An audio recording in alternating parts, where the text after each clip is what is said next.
Hello, welcome to the WOWL studio. I'm Alex Burgorn, and we are lucky to have drone expert Jason Boucher to talk to us about drone operation and safety. Welcome to the studio, Mr. Boucher. Yeah, thank you very much. I'm glad to be here. What do you use your drones for? When I originally started using my drone, it was all for fun. I mean, I bought it as a kid, I bought it as a toy, and I started flying it.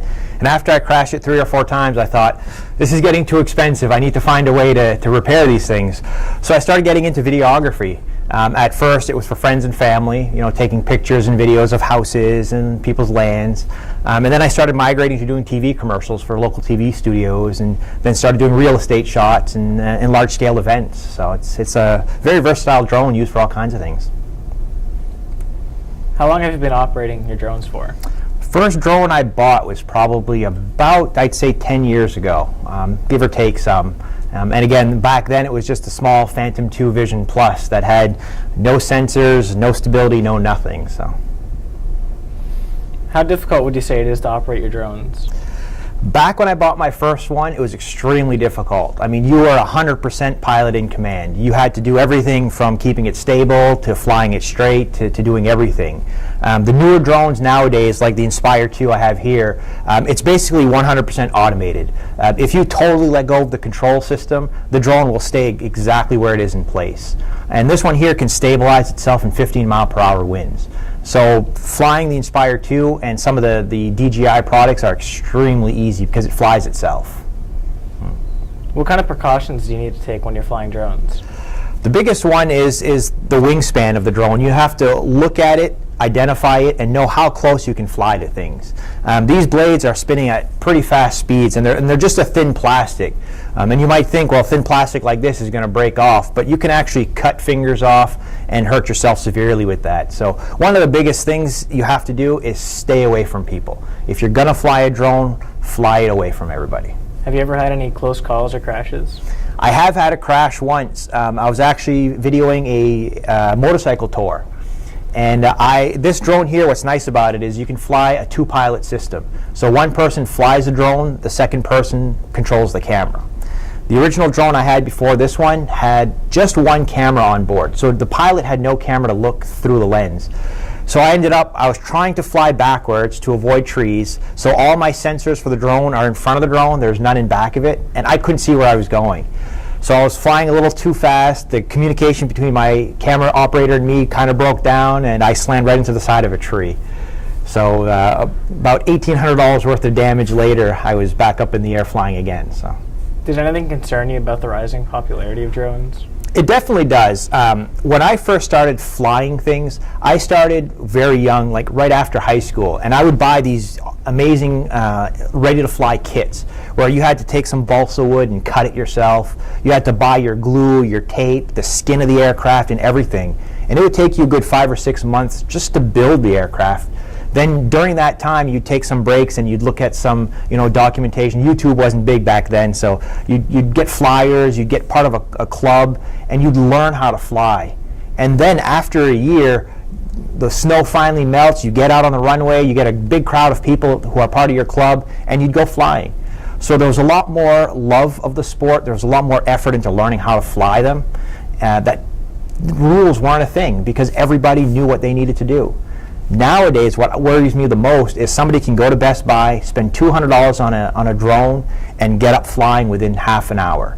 And they haven't really thought about the rules. They haven't thought about, it's a $300 drone. I spent 20 minutes going to the store to get it. If I crash it, I'll get another one. While when I had my original aircraft, it was a 72-foot wingspan airplane. If I crashed that was a year's worth of effort to gone down the drain. So, that's one of the things that concerns me the most. What restrictions do you think are misunderstood? I think the biggest restriction is who can fly and where they can fly. The biggest thing people say about drones is, oh my God, drones are very intrusive. They violate my privacy. Things like that. Those are the biggest things that people are concerned about. And you can actually get better shots of somebody's backyard standing in the middle of the road than you can sometimes with a drone. And that's what my biggest concern is people misunderstanding the drone laws and rules. The FAA actually classified drones as aircraft, real size aircraft. So all the rules that apply to real aircraft apply to drones. So if I was flying down the middle of the street at 200-300 feet above the ground, it actually looks like I'm flying directly over your house, because you look up and it's like, hey, that's right above me. So a lot of people think that, hey, I can throw rocks at this thing, or I can somehow make it crash and I'd be okay because, hey, he's invading my privacy. When they don't realize that if you throw a rock at a drone and it crashes, you could actually go to federal prison for it, because you're actually crashing an aircraft. And if ever you see a drone pilot flying his drone and you've got any issues, the biggest thing is just wait till he's done flying, because it is actually a federal offense to approach and harass a drone pilot, because he's technically a pilot in command of an aircraft. So those are some of the biggest things that are misunderstood, is that drones are not just toys. Even though some people treat them like toys, they're actually aircraft, and they can be dangerous. How would you personally frame a shot with your drone? That's different depending on what I'm doing. You don't know how you're framing your shot till you show up. You take off, go 400 or 500 feet up, and just look at what you have. Same thing when you take a regular camera out to the field. You don't really know what you're going to shoot until you get there. The biggest thing I say is, don't shoot anything low. You weren't hired and you didn't buy a $1,000 drone just to take these 30-foot pictures of your house. You're using your drone to take really high aerial shots to get a view of things that you don't see from the ground. So your best thing when you're framing a shot is get as much background as you possibly can. Get the sky, get the trees, get as much in detail as you can on your shot.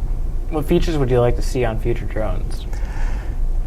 The drones have a lot of features now, including GPS tracking and things like that. What I would like to see is warning systems in place when multiple drones get close to each other.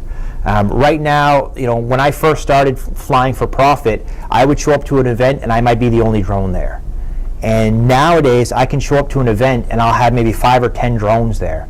And most of them are people just flying for fun. So they're not paying attention to their surroundings, they're not paying attention to their environment.